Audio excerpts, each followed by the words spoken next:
శ్రీరామ రామ రామేతి రమే రామే మనోరమే సహస్రనామ తత్తుల్యం రామనామ వరాననే. శ్రీరామనవమి సందర్భంగా శ్రీరామ అంటే అర్థం, శ్రీరామనవమి విశిష్టత ఈరోజు మన వీడియోలో చూద్దాం.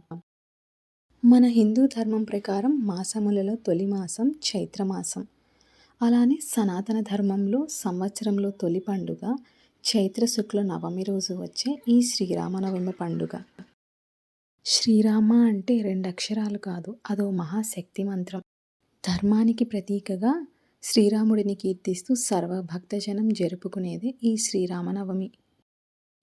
ఈ పండుగ ఈ సంవత్సరం ఏప్రిల్ 17వ తేదీన బుధవారం వస్తుంది. శ్రీ మహావిష్ణువు త్రేతాయుగంలో ధర్మస్థాపన కోసం శ్రీరాముడిగా అవతరించిన ఈ దినమే చైత్ర శుక్లపక్ష నవమి రోజున వచ్చే ఈ శ్రీరామనవమి. ఈ రోజున ప్రధానంగా 3 ఘట్టాలు నిర్వహిస్తారండి. శ్రీరాముని జననం, సీతారాముల కళ్యాణం, శ్రీరామ పట్టాభిషేకం. ఈ శ్రీరామనవమి రోజున ఉదయాన్నే సూర్యోదయానికంటే ముందే నిద్రలేచి తలస్నానం చేసుకొని కొత్త బట్టలు ధరించి ఇంట్లో అందరూ దేవాలయంలో పూజ చేసుకుంటారు.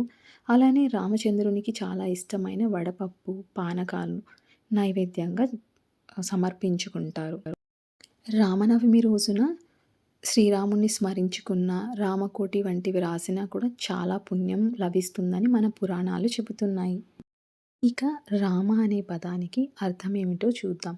ఈ రామ అనే పదానికి చాలా అర్థాలు ఉన్నాయి. అందులో కొన్ని చూద్దాం.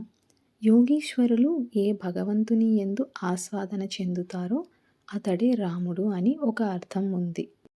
కానీ రాక్షస ఏన మరణం యాంతి అంటే రాక్షసులు ఎవరి చేత మరణిస్తారో అతడే రాముడు అని అర్థం.